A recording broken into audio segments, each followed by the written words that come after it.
Hey guys, Jake Blow here, the Habitat Pro. Going to show you how to make a social hub on your travel corridor today on the channel. If this is of any help to you, like and subscribe. Let's get to it.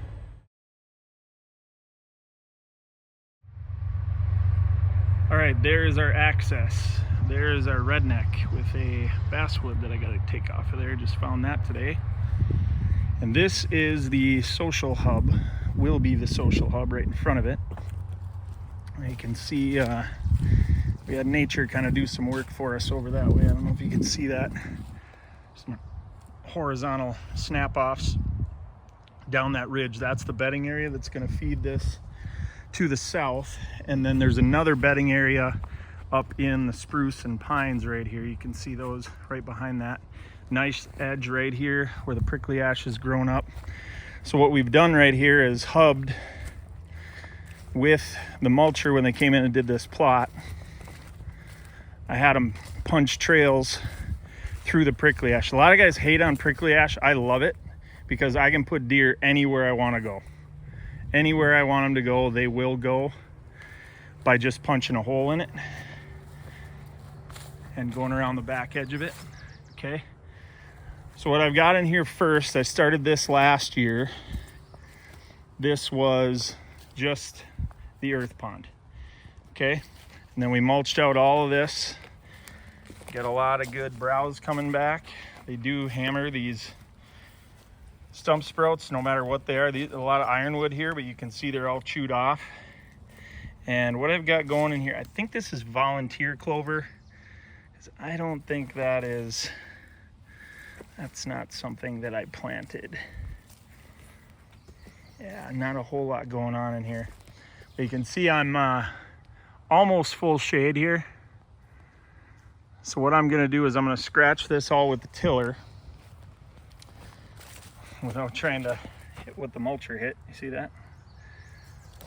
I'm gonna scratch this with the tiller and put a cover crop in here because this is my fall blend from last year.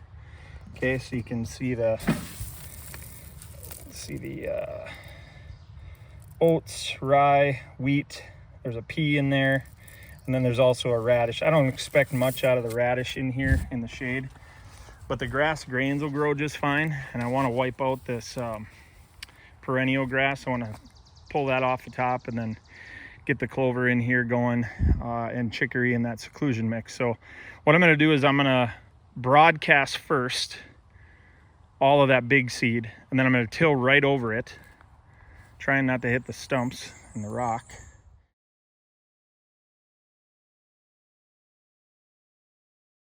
So you can see we're tight on time here, so I'm going to get this scratched in. I have the tiller with the skid plates. I have those set really shallow, and I'm also going to tip back on the 3-point top link because I just want to scratch this stuff in. I don't really want to till deep, so I'm not going to, it's not like a garden, okay? All of this stuff we plant for deer is really tiny.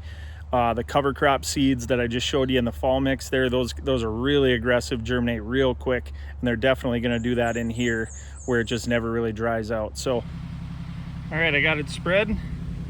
I just grabbed a handful at a time and chucked it so you can see the density there.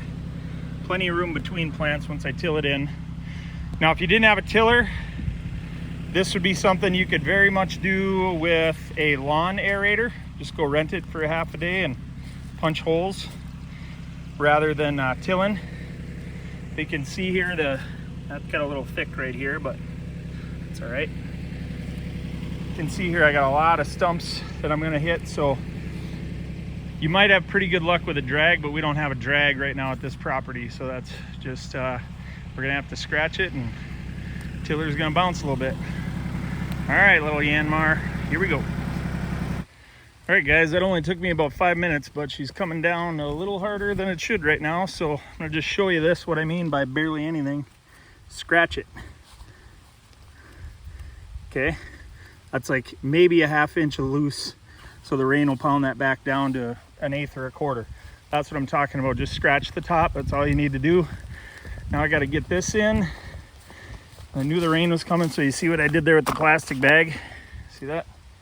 Put that right over my port so that wouldn't get all sticky. So already got the cover on my seed there. Tractor's pointed out and ready to go. Here's the radar.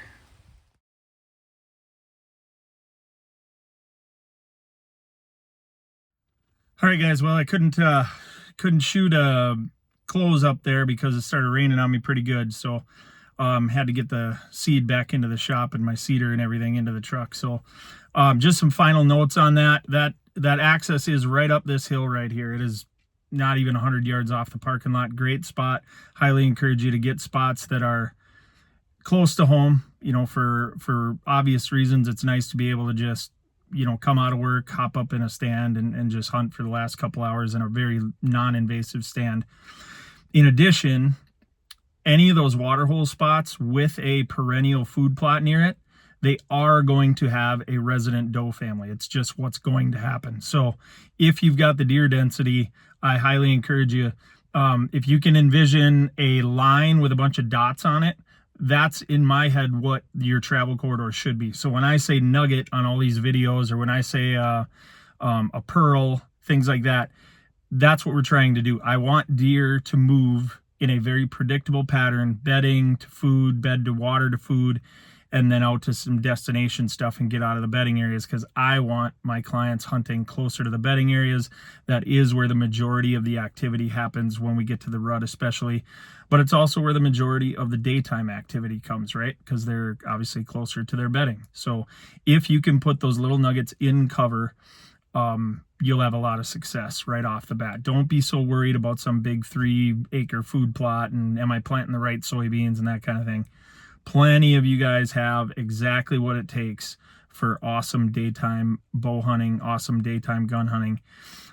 It really doesn't take the big plots. It does take the chainsaw work, the work in the timber where deer want to be, and a little bit of intentional social hub activity.